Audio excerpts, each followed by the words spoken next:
Shalom, shalom, chers fraternels. Comme promis, je fais cette vidéo pour vous donner quelques orientations dans le but de réussir votre année. Il faut dire que la réussite est différente du succès. On peut avoir du succès sans réussite, sans réussir réellement.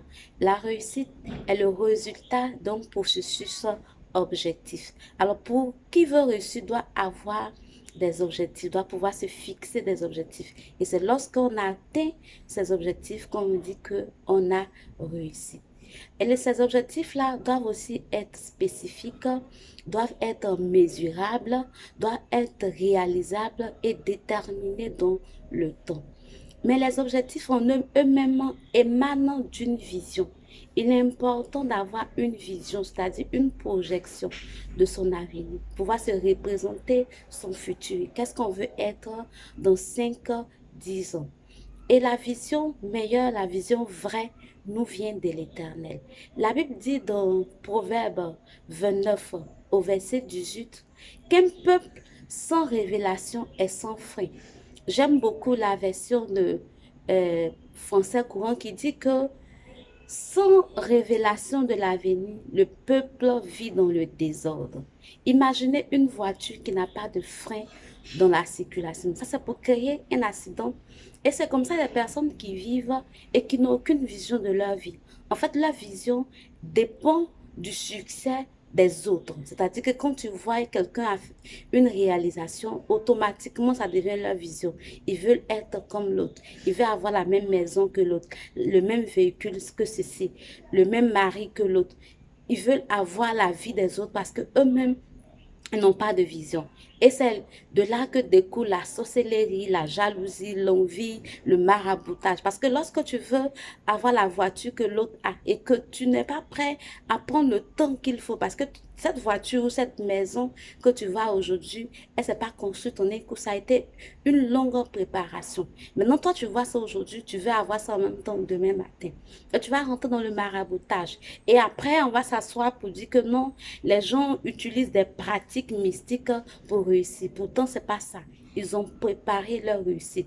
Ils ont construit leur vie. Pendant que toi, tu étais en train de dépenser ton argent, gaspiller ton temps dans des choses qui n'étaient pas nécessaires, ces personnes-là se sont serrées la ceinture pour pouvoir atteindre leurs objectifs parce qu'ils avaient une vision. Alors toi aussi, approche-toi de ton créateur, de celui-là qui t'a créé. Il sait qui tu dois être, où et quand. Alors approche-toi de lui et demande-lui le but de ta vie. Quelle vision il a pour toi dans 5, 10 ans? Il va pouvoir te révéler cette vision-là. Et une fois que tu as la révélation de ta vision, tu as la révélation de qui tu dois être sur une période donnée ou bien dans un temps donné, tu pourras maintenant te fixer des objectifs spécifiques à atteindre. Et comment est-ce que ça se fait? Une fois que tu sais que, par exemple, dans 1, 2 ans, dans 5 ans, tu dois devenir telle personne ou avoir telle chose, chaque année, tu as un objectif annuel à atteindre. Et l'objectif annuel, maintenant, tu le décomposes en objectif trimestriel. C'est-à-dire que chaque 3 mois, tu dois être à tel niveau. Et ensuite, chaque année, maintenant, du trimestre, tu passes maintenant au mois. Chaque mois, tu dois atteindre tel niveau. Et du mois, chaque semaine, voici tel niveau que tu dois atteindre. Et chaque jour, voici des actions que tu dois poser pour que à la fin de la semaine, du mois et de l'année, tu puisses dire que tu as réussi. Alors, par exemple, si quelqu'un veut épargner 30 000 francs par mois, ça veut dire que chaque jour, il doit pouvoir économiser 1 000 francs.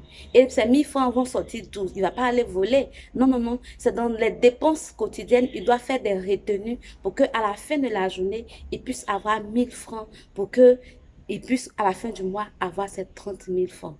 Alors, je ne vais pas être longue. Je vais faire une vidéo bientôt, si le Seigneur le permet, pour vous aider à véritablement bien fixer vos objectifs.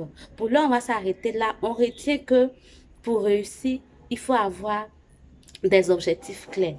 Et ces objectifs doivent émaner d'une vision qu'on a reçue du Seigneur pour que cela soit réalisable. Que le Seigneur vous bénisse. Je vous invite à partager cette vidéo autour de vous. Cela vaut 1000 vœux. Si vous aimez des personnes, vous voulez qu'ils réussissent leur année, en plus des vœux que vous allez leur prodiguer, il est vraiment important que vous partagez cette vidéo avec eux. Que le Seigneur vous bénisse. Je vous souhaite une bonne année à chacun d'entre vous. Shalom.